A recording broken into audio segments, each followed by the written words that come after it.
Hey, what's up, guys? So let's go ahead and do a deep dive here on Ethereum, see if we can't figure out where the price might be going. We're going to start with the Elliott Wave count here. So what I've got is I've got a larger 1, 2, okay? And then it goes 1, 2, 1, 2. Now, each one of these has a 5-wave structure, right? So what that means is that if we zoom out here, you can see that we have the larger 1, 2, right? Going up to, looks like the target box there is going to be around 10,000, because the most likely target for a third wave is going to be your 1618 extension. And so that's where we've got that third wave target. Now, that structure, right, it makes up the larger degree third wave. So you can see that here as we come up for the larger degree 1, 2, 3. Okay, now these aren't exact targets up here. These are just kind of placeholders. I've got to wait for this wave to kind of form so that we can do our Fibonacci extension to figure out where that's going to go. Let's see here. Now, there is an argument to be made that this could be some sort of a very large fourth wave, but the reason I don't like that is because, for one, it's really deep. So one of the rules in Elliott Wave Theory is that the fourth wave cannot overlap the first. It did here. And so that's why I really don't like that being a fourth wave, right? So that wick comes right past that blue line there. It's, you know, in crypto, we see that a lot where you see these really deep wicks, and, you know, it depends, because like in half the exchanges, it won't be there. So it's like, okay, well, does the count work then? I'm defaulting to it being a series of 1, 2s. Reason being also is because we're getting late in the cycle here. Right, so we're getting into the parabolic type phase, and you wouldn't expect to see a slower sideways type movement. You know, if we go back to prior cycles, what you see is, you know, when you get into that late cycle phase and then price just rips, which is more indicative of a third wave. So whenever I approach Elliott Wave Theory, I'm not just thinking, okay, well, what does the count say? I'm also thinking a little bit more narrative wise. You know, what are the fundamentals saying? What does the monetary cycle say, and try to find some more confluence with the price. Now, let's see if we can find something else here. So let's see if we can find a little bit more confluence as to why I've got that as my target. Well, first thing that we're going to do is we're going to come in here with our algo tool. This is the algorithm that trades in all markets, right? So if we come in here and we pull it, you'll notice that it came right down to the 50. You notice that candle body right there, how it wicked down, but then the algorithm quickly bought it back up and it closed above the 50% retracement here. This is the red line. Got a little bit of a bounce, and then we came back down to the golden zone, the 618. These algorithms will continue to buy all the way down to the golden zone. And so now we've gotten that reaction off of that algo. So their first target's going to be up here at the -236. Their second target is the -100. Now, that's where I have, my confluent zone, because it's in between where the algorithm is saying that its second target is and where the most likely extension for a third wave is, being the 1618. So I've got two different independent tools telling me that, okay, this is probably where price is going. So let's see here. So the other thing I want to mention is that we have this long-term median line, right? So this is the pitchfork that I mentioned in the last video that I did, where it has just been kind of getting caught up, you know, because one of the rules with Elliott Wave Theory, or not Elliott Wave, Andrew's pitchfork, is that price tends to stick around the median line. And we've seen that, right? We've seen that for, gosh, what has it been, 2 years now, that it's just been stuck trending around the median line. Eventually it'll break away from it, which is what I think we're about to do. So before I drop down to a lower time frame, I'm going to go up here and kind of show you where we are. So if I'm right, and this is a series of 1, 2, 1, 2, 1, 2, and I think that makes a lot of sense because of the institution adoption that we're seeing.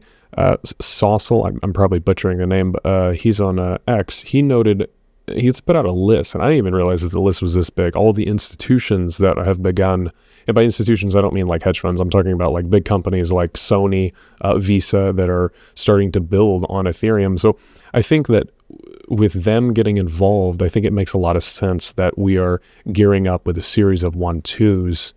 Because if we see them take adoption of it, we're going to see explosive growth. There's no way around it. But big picture here. So what is that? So second algo target is up there at 11,000. That's just for the third wave of the third wave for this cycle. So, we'll probably get a little pullback, move up for the final leg of the third. Then you get your fourth. Then it's the third of the third. Yeah, so it's the third of the major degree for the cycle. So that first little bump here, that first little impulse wave up, 1, 2, its third wave is going to be way up here, right? I don't have a target for that yet because we haven't gotten the third wave of it yet, right? So I don't have anything to project off of, right? So we have some work to do here. We have some price discovery. I feel like I'm forgetting something. What was I? Parabolic. Okay, so I'm gonna go ahead and drop down to a lower time frame. Let's see here. Okay, so I bumped it down from the weekly time frame to the daily, and you can see a little bit more of the subdivision of these waves here, right? So you get your, just starting from all the way on the left here, we get that 1, 2, you get some sort of a flat correction, and it goes 3, 4, 5 to make up that first wave. Get some sort of a complex correction here for the 2, and then very obvious 1, 2, 3, 4, 5 into the first of the second 1, 2 that we have going. But the first thing I want to show is a little bit of market geometry. So we have another Andrews pitchfork here that is kind of at play. I'm just going to come in here and take the most recent swings. And I mean, people tell me this stuff doesn't work. I mean, look at the way that the pitchfork parallel is just tagging price. Let me see if I can zoom in there a little bit for you. Come on. I mean, look at that. It's just to the tick right there, and then it stops and pauses, right? So, you see this, and this is what you look for when you use this tool, is you want to find out where it's respecting it. So for example, we can come in here to the settings and we can change the style. Let's say we use a shift, right? So come in here and use the shift version of it, and it's kind of respecting it, but not as much as it is before. So you're just kind of playing. Oh, that one definitely doesn't fit it. Not unless, you can maybe come over here. No, you just kind of play around with it and see which one's respecting it using the most recent swings. And yeah, so it was the default one. Just the default one here is what I think is working. So coming into the more recent price action, try to figure out where we are. You'll note we have a golden cross on the daily time frame. So that means that the yellow line here, that's a 55 EMA, is crossed under the 200, or crossed over the 200. So that's a very, very bullish sign, especially late in the cycle. If we go back to the prior cycle, look what happened. Look at that. I mean, it just went parabolic. Late in the cycle after the halving, you get the golden cross and it just stays above it the whole time. So that's another reason, that I believe that this is the third wave that we're moving on. So let's see here. Okay. So it looks like we have 1, 2, 3, 4, 5 waves up. We get this little ABC correction in for the second wave. And then we get that, this is why I say that the third waves are the most violent, they have the most magnitude to them. So you can see the difference between the one wave here where it's kind of just moseying its way up, and then you get here, you put in the 2, and then you just get that massive rip, right? So that's what I think is about to happen to Ethereum on a very large scale. So this is the third wave here. See, we get this little fourth wave pullback, and then we're moving higher. So what that looks like to me, from coming from the low here, it looks like we put in a 1, 2 of some kind, get a little 3, 4, 5 for the higher degree one. Now we put in a 2. Wait, nope, that's not right. The 2 would go somewhere around here. I don't really see an ABC structure there, so this might be a flat. I'd have to go down to a lower time frame to get some more subdivision. So I might have put in some sort of an expanded flat there. But so we get that 1, 2. Here's your third. We're putting in the third, right? So I would expect that we get some sort of a pullback. So the most likely retracement for a fourth wave is going to be the 382 on your Fibonacci scale. So that's going to be, why is my Fibonacci tool not, oh, there it is. So now I don't know whether the fifth wave here is done yet, so don't take this target as the gospel, so to speak. But your 382 target would be right here. So let's say that the fifth is in here, the fifth of the third wave, then your most likely target is going to be the 382.